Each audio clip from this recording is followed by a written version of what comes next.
लेकिन मेरा एक सवाल है, और एक जेन्युइन सवाल है, आप मेरी आवाज से पहचान सकते हैं सवाल कितना जेन्युइन है।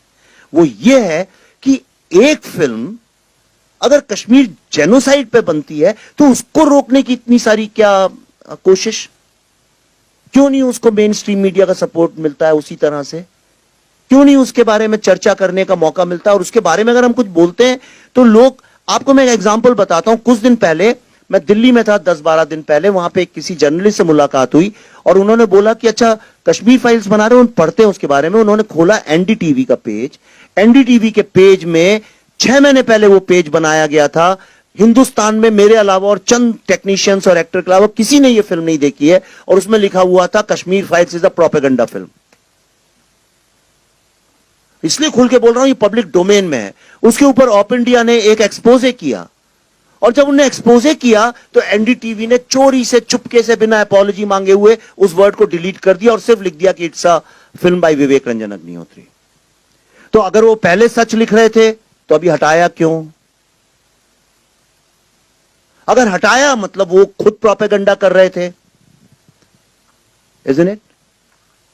फिल्म इंडस्ट्री के भी जो टॉप एंटरटेनमेंट, जो अपने को एंटरटेनमेंट लीडर्स मानते हैं, जब इस फिल्म का ट्रेलर आया और दुनिया का हर आदमी इस ट्रेलर के बारे में बात करने लगा, पाकिस्तानी लोग रोने लगे जब ट्रेलर देख देख के, तो उन लोगों को मजबूरी में, क्योंकि कश्मीर फाइल्स का नाम लिखो तो एसईओ मतलब आपको ज्यादा वेबसाइट में फुट ट्रैफिक मिलता है, तो इसलिए उन्होंने कश्मीर फाइल्स का यूज तो किया नाम कि the Kashmir files trailer is out, but please read how we had reviewed his last film the Tashkent files, और उसमें लिखा था Tashkent files was a second great film of a third rate politics.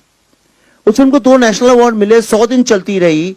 आप किसी से भी सड़क पे बात कर लीजिए ताशकंद फाइल्स के बारे में, मैं ओपनली कहता हूं, किसी भी आम आदमी से पूछ लीजिए, अपने माँ बाप, नाना नानी, दादा दादी से पूछ लीजिए, वो बता देंगे वो फिल्म कैसी थी। मुझे इससे भी आपत्ति नहीं कि सेकंड ग्रेड बोले, थर्ड ग्रेड बोले, लेकिन कश्मीर फाइल्स के ट्रेलर में 3 साल पुराना रिव्यू। तो यह सवाल अपने कॉन्शियंस से पूछिए कि जब टेररिस्ट को ग्लोरीफाई करते हैं फिल्मों में, और एक झूठ नैरेटिव जब हम क्रिएट करते हैं, तब तो खूब उसको ग्लोरीफाई और सेलिब्रेशन होता है, जैसे कि हमने सिनेमा की और समाज की ऐसी कोई फिल्म बना दी है। लेकिन एक फिल्म आपको, इसीलिए मैंने वो 20 मिनट का रिव्यू दिखाया, क्योंकि मेरी बात, हमारी बात आप ही के जरिए पहुंचेगी, और कौन ले जाएगा। सिर्फ इसलिए दिखाया, आप देखिए उसके पीछे हमने क्या सच है, क्या मेहनत है, क्या ऑथेंटिसिटी है इस फिल्म की।